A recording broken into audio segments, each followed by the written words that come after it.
Soy Sebastián y este es el podcast de Hasta las Raíces.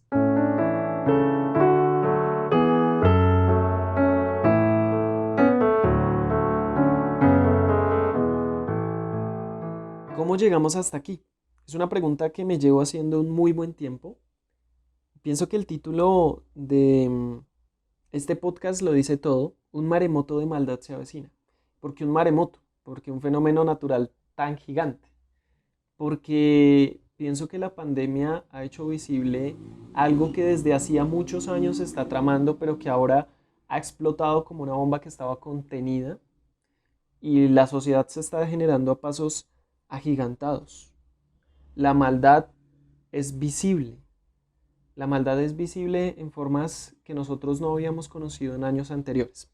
Hay ideologías, filosofías, pensamientos y lógicas que son ilógicas y que están reinando en este momento de la historia y que están reinando junto con la confusión y junto con la ignorancia. Es por esto que un maremoto de maldad se avecina, porque ya es visible, y el tiempo de persecución contra la iglesia bíblica, y aquí quiero hacer una claridad, porque yo pienso que la iglesia bíblica es la iglesia que ha tomado la palabra de Dios y que ha basado sus convicciones en la palabra de Dios y no en la sociedad que está viviendo. La sociedad puede pasar, pero la palabra de Dios no pasa. La iglesia bíblica tiene que estar firme, porque la maldad que está por venir es muy grande. Y porque lo que hoy es una presión social que estamos viviendo, una presión de que si tú dices algo, si tú estás en contra de alguna de las ideologías que hoy están reinando, pues tú eres un ignorante, tú eres un bruto, tú eres un cerrado de mente, tú te quedaste en el siglo XV y no puedes pensar con claridad, pero es todo lo contrario, ¿no? Y lo que hoy es una presión social, mañana se va a convertir en leyes gubernamentales que van a propiciar el hostigamiento contra la iglesia y contra los creyentes verdaderos y los creyentes bíblicos, los creyentes que basan sus convicciones en la palabra de Dios. Fácil para mí sería decirte que no va a haber dificultades en el futuro, pero esto no es cierto. Creo que estamos viviendo un periodo de transición, de transición de la presión social que estamos viviendo hoy los creyentes a la persecución legitimada, porque la sociedad ha traspasado los límites de la conciencia. Es lo que precisamente Pablo dice en 1 Timoteo, que hay hombres que tienen cauterizada la conciencia, en otras palabras, que tienen muerta la conciencia. Hoy está sucediendo esto. Quizás hoy estés escuchando este podcast sin saber lo que se está tramando detrás de todas las lógicas de este momento de la historia. Yo te quiero decir que este es un engaño, pero es un engaño anticipado por Dios en su palabra. Y que aún hoy Dios tiene el control al punto que sus palabras se están cumpliendo. Sus palabras se están cumpliendo. Y para un creyente no tiene que haber alarma en lo que está sucediendo en la sociedad, porque ya se veía venir, porque ya Dios lo había vaticinado, porque a través del apóstol Pablo en el pasaje que hoy queremos ver, ya Dios había vaticinado que estas cosas iban a suceder. Por eso las palabras de Dios no pasan. El mundo puede pasar, sus filosofías, sus lógicas, pero la palabra de Dios no va a pasar. La palabra de Dios se está cumpliendo y se sigue cumpliendo. Y también te quiero decir que este es un engaño que no viene de parte de los seres humanos, sino que es un engaño que viene de parte de Satanás. Precisamente es lo que Pablo dice en Efesios 6, de las huestes espirituales de maldad, que son mucho más inteligentes y mucho más poderosas que los seres humanos y que están engañando a los seres humanos haciéndoles creer mentiras. Pero de esa manera van de engaño en engaño, engañando y siendo engañados, dice la palabra de Dios. Ahora, la cuestión aquí es qué va a pasar contigo o conmigo si ser cristiano en el futuro se vuelve un sinónimo de persecución. Si ser creyente en Dios y en la palabra de Dios se vuelve un sinónimo de persecución, ¿qué va a suceder? ¿Qué va a suceder con nosotros, los creyentes? Y hoy quiero compartir contigo un pasaje que nos anima, que nos reta y que nos da luces acerca de lo que un creyente verdadero tiene que hacer en momentos de crisis. Y en un momento de crisis muy similar al que estaba viviendo Timoteo en 2 Timoteo, toda la carta de 2 Timoteo. El contexto de este pasaje es difícil porque Pablo, por un lado, era un anciano, estaba acabando, culminando su vida y su ministerio. Por otro lado estaba Timoteo y ya no eran los mismos tiempos que vivió Pablo. Pablo estaba a punto de ser ejecutado.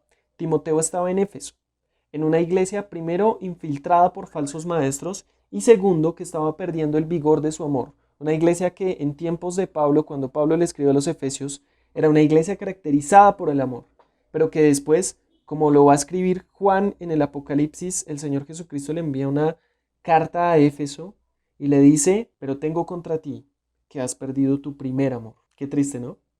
Pero eso es lo que estaba sucediendo en el contexto. Timoteo estaba en medio de un momento en donde podía venir el desánimo, en donde estaba presente la dificultad, donde habían unas fieras tremendas, porque se tenía que enfrentar contra gente dominante, contra gente que había perdido la moral y que estaba intentando dominar la iglesia. Por eso Pablo le dice a Timoteo, aviva el fuego que hay en ti, en el capítulo 1, versículo 6, porque era necesario que avivara lo que Dios le había dado a Timoteo, que cumpliera el ministerio que Dios le había dado. Y además le da las características de los tiempos que habrían de venir, denominándolos como tiempos peligrosos en el capítulo 3, versículo 1 en adelante.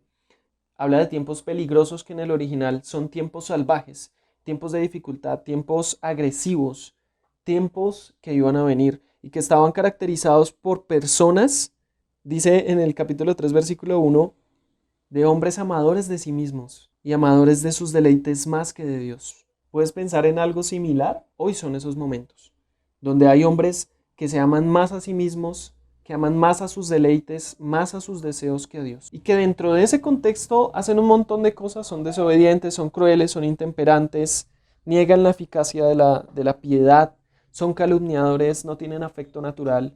Piensa en esta sociedad y dime si no es similar a lo que le dice Pablo a Timoteo. Por eso en 1 Timoteo capítulo 4, Pablo le habla del encargo que tenía Timoteo como soldado de Cristo y que tenía que ejecutar en los momentos de crisis. Dios no le iba a quitar esos momentos de crisis. Dios no iba a hacer las cosas fáciles, pero Dios iba a estar en medio de esas dificultades glorificándose si Timoteo cumplía su labor. Por eso vamos a leer el capítulo 4, versículo 1 al 5. Yo estoy leyendo en la Nueva Traducción Viviente y dice: en presencia de Dios y de Cristo Jesús, quien un día juzgará a los vivos y a los muertos, cuando venga para establecer su reino, te pido encarecidamente, predica la palabra de Dios, mantente preparado, sea o no el tiempo oportuno, corrige, reprende y anima a tu gente con paciencia y buena enseñanza. Llegará el tiempo en que la gente no escuchará más la sólida y la sana enseñanza, seguirán sus propios deseos y buscarán maestros que les digan lo que sus oídos se mueren por oír. Rechazarán la verdad e irán tras los mitos. Pero tú debes mantener la mente clara en toda situación.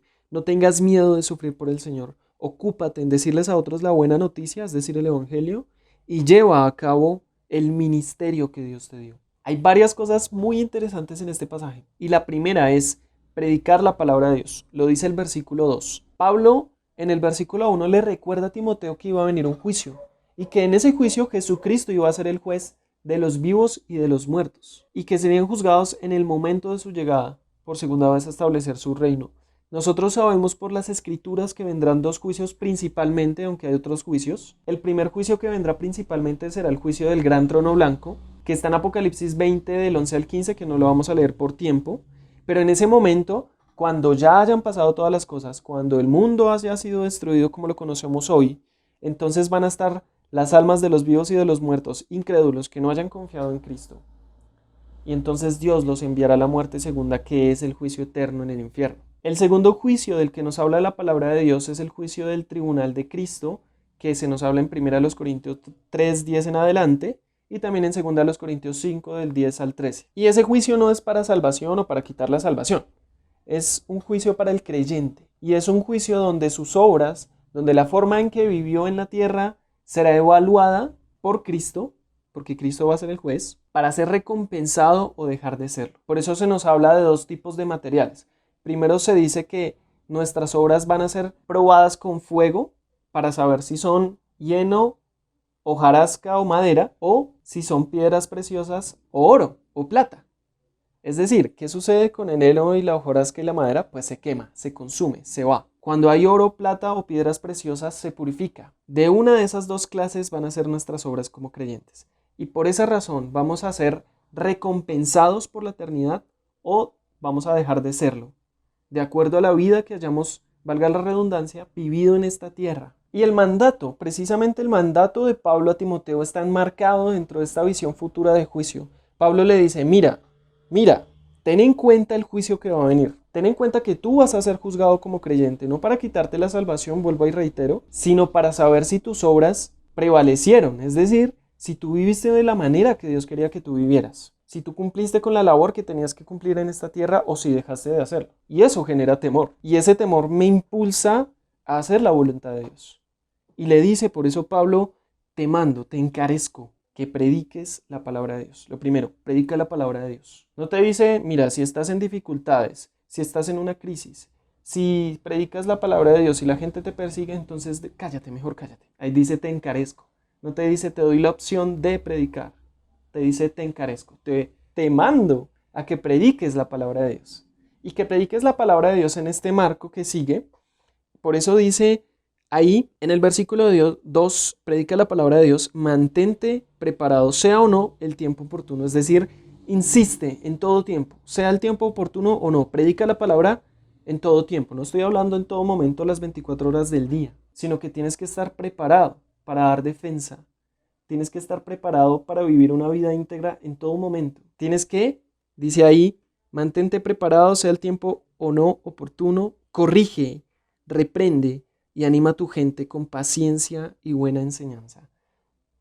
La sana doctrina es fundamental para que nosotros nos mantengamos firmes en las convicciones bíblicas, para que podamos estar firmes en medio de la crisis. Cuando no tenemos una sana doctrina, cuando no tenemos una doctrina enmarcada dentro del plan de Dios, pues nuestras convicciones no van a ser firmes. ¿Por qué? Porque llega el momento, o llegó el momento, donde la gente ya no está contenta de escuchar la sana enseñanza de la palabra de Dios. Por eso dice el versículo 3, llegará el tiempo en que la gente no escuchará más la sólida y sana enseñanza. Seguirán sus propios deseos y buscarán maestros que les digan lo que sus oídos se mueren por oír. Rechazarán la verdad e irán tras los mitos. Un mito, una historia que no es verdadera. Qué triste, ¿no? Porque la gente se está yendo en pos de cosas que no son verdades. Y llega el momento donde la gente ya no está contenta de escuchar la sana enseñanza de la palabra de Dios, simplemente porque la sociedad aprobó un sinnúmero de cosas en contra del carácter de Dios y de lo que dice la palabra de Dios. Rechazan la verdad, no la toleran porque no concuerda con las formas de vida de ellos. Y como existen maestros para todo, pues cada uno va detrás de lo que le hace sentir bien, de lo que él cree que debe hacer, a pesar de que eso insulte directamente a Dios. Cada uno al final escucha lo que sus oídos se mueren por oír, dice la Nueva Traducción Viviente. Pero, y fíjense que en el versículo 4, el versículo 5, en la Reina Valera, se introduce con un pero. Cuando hay un pero, para, porque ese pero muestra un contraste total entre cómo vive la sociedad que rechaza la verdad, que no está contenta de escuchar la sana enseñanza de la palabra de Dios, y lo que tiene que hacer un creyente verdadero y bíblico, y es, pero sé sobrio en todo. Mantén la mente clara en toda situación. Esto implica un estado de sobriedad, de lógica en todo tiempo. Por eso Josué al final de su vida declara, porque yo y mi casa serviremos al Señor, aunque el pueblo de Israel se vaya en pos de dioses ajenos. Yo y mi casa serviremos al Señor. Eso se llama convicción. Me puede pasar lo que sea. Me puedo ir a la cárcel por Cristo. Me puedo ir a la cárcel por no estar de acuerdo con las ideologías de este mundo. Pero yo y mi casa serviremos al Señor. Hasta el final. Hasta la muerte.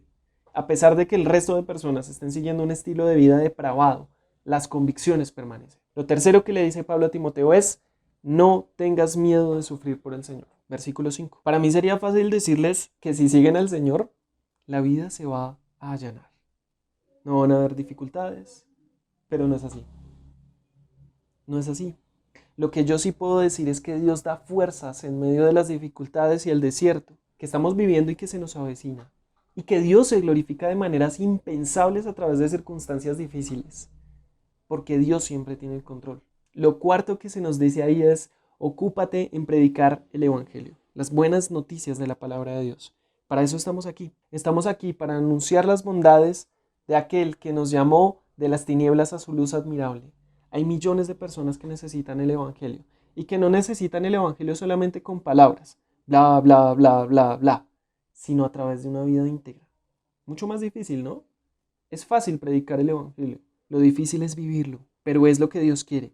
Dios quiere una vida que respalde las palabras que Dios ha dicho en la Biblia. Y eso se hace a través de una vida íntegra, de una vida que vive en dependencia del Espíritu Santo, que al final es el que salva. Pero cuando nosotros no vivimos en concordancia con lo que decimos, estamos siendo hipócritas y estamos contribuyendo a que Satanás utilice esa situación para que las personas, en vez de creer en el Evangelio, se retrocedan. Por eso es que muchos dicen, es que los cristianos son unos hipócritas. Claro, no están justificados, obviamente, pero nosotros tampoco estamos justificados para vivir una vida licenciosa, una vida permisible al pecado. Y lo quinto que se nos dice es, lleva a cabo todo el ministerio que Dios te dio. Ocúpate en servir a los demás.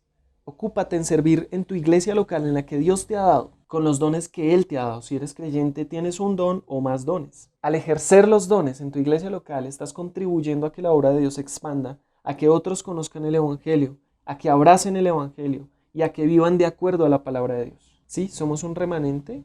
Y somos un remanente que va a tener que estar firme, que va a tener que estar parado y que va a tener que decir lo mismo que dijo Josué, pero yo y mi casa serviremos al Señor. Y si tú estás escuchando este podcast y de pronto no eres creyente, no crees en Dios o no has escuchado lo suficiente y estás mirando todo lo que está sucediendo en la sociedad, te vuelvo y te reitero lo mismo. Cristo está esperando a que renuncies al engaño en el que estás viviendo y que tomes la decisión de recibirle por fe. ¿Qué estás esperando para recibir y para abrazar a Cristo? Toma esa decisión hoy, porque esta sociedad está yendo de mal en peor, engañando y siendo engañados.